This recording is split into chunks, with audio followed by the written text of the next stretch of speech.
Hi, I'm Tim Bowles and I'm the founder of Campwell, which is an eco-minded off-grid camp. So before I discovered this place, the owner set it up as accommodation for those that would come here for green woodworking courses. So this place was founded on green woodworking. That means it's freshly felled green wood that's used for carving and making into furniture and like spoons, bowls, and they did all sorts of courses throughout the spring and summer. I used to come here for inspiration, and I came during project weeks, they called them. They had them at least once a year where they would do larger projects like building a log cabin, or a number of the buildings here were built during these project weeks, and there were loads of volunteers and they had apprentices here that were learning the ways of the woods, and it would be just this incredible community spirit coming together, creating these beautiful traditional spaces from the surrounding land. It's like going back in time, and it was a really unique and special experience.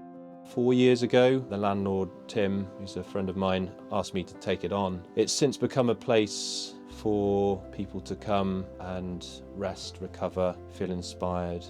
Like many of the structures here, this is built from surrounding trees that are felled and prepared for a traditional Scandinavian style log cabin. So it's, as you can see, full roundwood trees that are essentially stripped down and layered upon each other and locked together, and that provides a natural insulation. And then there's like a cob mix, which is clay, sand, water and straw, which fills in the gaps between the logs. So that's a really solid structure, and it's naturally insulated with that. And then it's timber roof with a sod roof on top, so there's a natural growth, hence the hairy cabin. It's now become part of the landscape because it's growing all the flora and fauna that surrounds the cabin. So all the seeds and things that blow around this place land on the roof and start growing the next season. We tread a fine line between sort of comfort and luxury. This isn't roughing it, but it's not luxury, and I avoid the term luxury or glamping because we're not trying to be either, and I like it that way. We lean into the discomfort a little bit, almost expose people to the elements, because we are nature, right? So this space allows for people to reconnect with that, which is needed now more than ever. So we encourage the communal living, so the shared spaces of the roundhouse and the kitchen, I don't know if you saw, but all the cooking facilities is very much encouraging people to lean into the cooking over fire, which is what I've always loved growing up as a kid. Just cooking over fire, it connects us with an ancestral part of us that everyone, I think, loves if they give it some time. And yeah, the kettle might take a little bit longer, but that hot drink after it is guaranteed to taste that bit better, and the satisfaction from cooking over fire is fantastic. And yeah, sometimes there's some frustrations around how quickly the kettle boils, or using a compost loo, but actually after going through those experiences, it's like, wow, this is so much more in harmony with nature. And you're more conscious of the fuel you use when you're warming your space, or when you're boiling a kettle or cooking your food. And then again, like fire-centric living, so gathering around the campfire, the ancestral TV, I fully encourage that. It's quite a central feature for us, and it's nostalgic for a lot of people to, toast marshmallows is a classic thing, but for me it's allowing people to reconnect with each other, with themselves, away from screens, and slow down and talk and laugh and drink and be merry and enjoy nature and the simpler way of life. And then obviously with the modern lives that we live, there's often quite a fear around nature and the wild. So we like to think that we guide or gently support people through the experience of nature. So whether that's before they visit, the amount of information we share, we try to make it as simple as possible, or if they're here, we'll show them the way of how we light fires or how the compost loos work.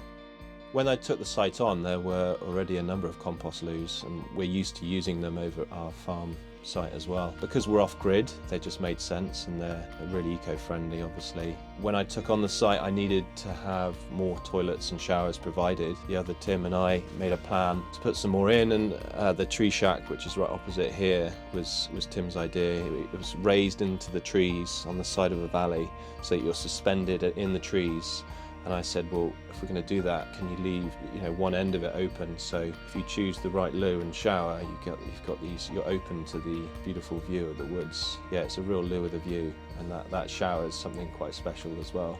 I think people are quite surprised at how much they enjoy nature, because this is quite a wild, natural space. I think if people lean into it and they're feeling adventurous, they will often have a really special time here, cooking over the fire, and the rocket stoves in the kitchen, give those a try, because they're really good fun and super efficient. And I think they surprise themselves about how much compost loos are actually fantastic. By being out in the elements a bit is really quite refreshing and energizing. We've got to set the expectations right. So we talk a lot about rewilding yourself. I feel this sort of space is currently needed across the Western world massively. There's a real disconnect with people and nature because we're so far removed from it now. I think an influence on people's mental health, and there's a huge opportunity now for these spaces to provide that sort of experience where we could provide cabins that are like home from home for people, but actually if we make sure that the bed's comfortable and they can light their own wood burner and so on, why not try and experience a more natural way of life where it might test you a little bit, but equally it might inspire you to immerse yourself a bit more, and subtle changes to mindset and behaviours in your own life. That will then have that ripple effect of living more harmoniously with our planet. We're living through really difficult times on this planet, so we've got to learn fast about how we do that and living more sustainably. And I feel like these sorts of experiences are doing their part in making those transitions. We're looking to host people more out in nature as well, and guide them and bring groups and teams and sometimes charities and young people as well, because the screen addiction that we see in the world at the moment is really disturbing. I've got young children and I can see how addictive it is for them, and we all have it. To balance that out is really crucial for our mental well-being and also for our efforts towards moving to a more natural world.